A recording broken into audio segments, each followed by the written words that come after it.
6 months. That's how long some countries make you wait before your vaccinated, healthy, perfectly loved pet is legally allowed through their border, and most families only find this out after they've already booked their flights.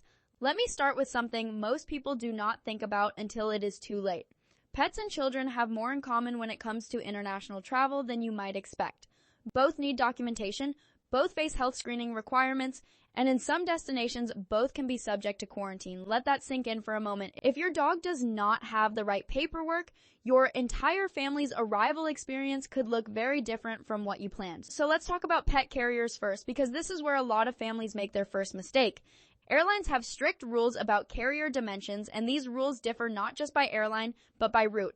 A carrier that works perfectly fine on a domestic flight might get rejected at the gate on an international one. Before you even start thinking about booking, measure your pet, research the airline's specific requirements for international travel, and check whether your pet can travel in the cabin at all.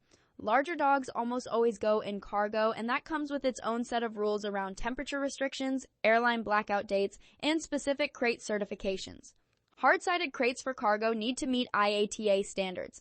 That stands for International Air Transport Association, and they have very specific guidelines about crate size, ventilation, and construction. Do not assume your current crate qualifies. Double check. Now here's where it gets really important. Vaccinations. Every country has its own requirements, and some are far more rigorous than others. The rabies vaccination is almost universally required, but the rules around timing can trip you up badly. Some countries require the vaccine to be administered a certain number of days before travel, not after.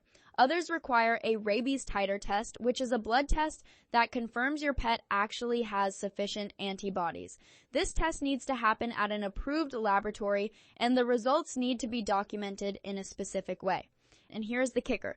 The waiting period between that titer test and when your pet is allowed to enter the country can be months. We are talking 3 to 6 months in some cases.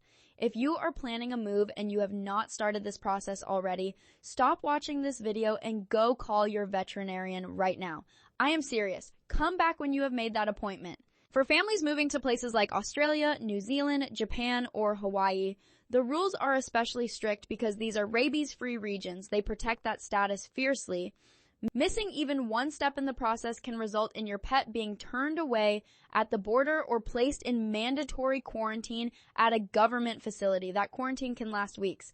And that facility is not your living room. Your kids will not be cuddling with the family dog during that time. That is a really hard conversation to have with a child who is already going through the emotional upheaval of an international move. Speaking of your kids, let me be very clear about something that surprises a lot of families. Children can also face medical requirements when moving internationally. Many countries require proof of vaccinations for school enrollment.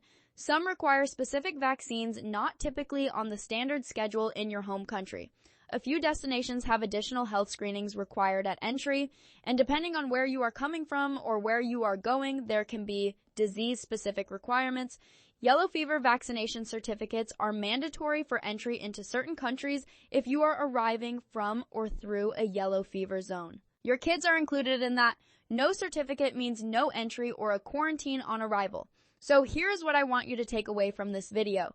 Treat your pet's travel preparation and your children's health documentation as two parallel projects that need the same level of attention and the same timeline. Both require vet or doctor visits. Both require official documentation. Both require you to check the specific requirements of your destination country, not just general advice you found in a forum at midnight. There is a really useful framework for approaching this. Start with your destination country's official government or agriculture ministry website. Look for their pet import rules and their child health entry requirements. Then work backwards from your travel date. How many months do you have? Does your pet need a titer test that requires a 6-month waiting period? Does your child need a vaccine series that takes multiple appointments to complete?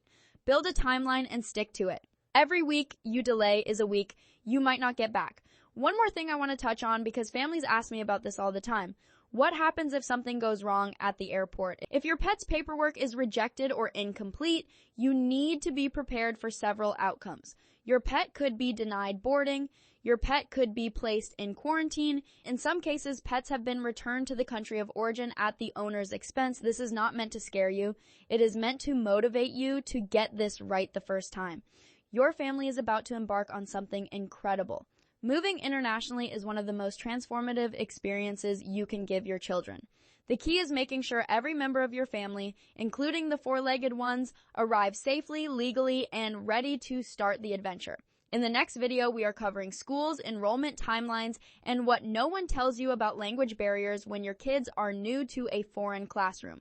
Make sure you are subscribed so you do not miss it. I will see you there.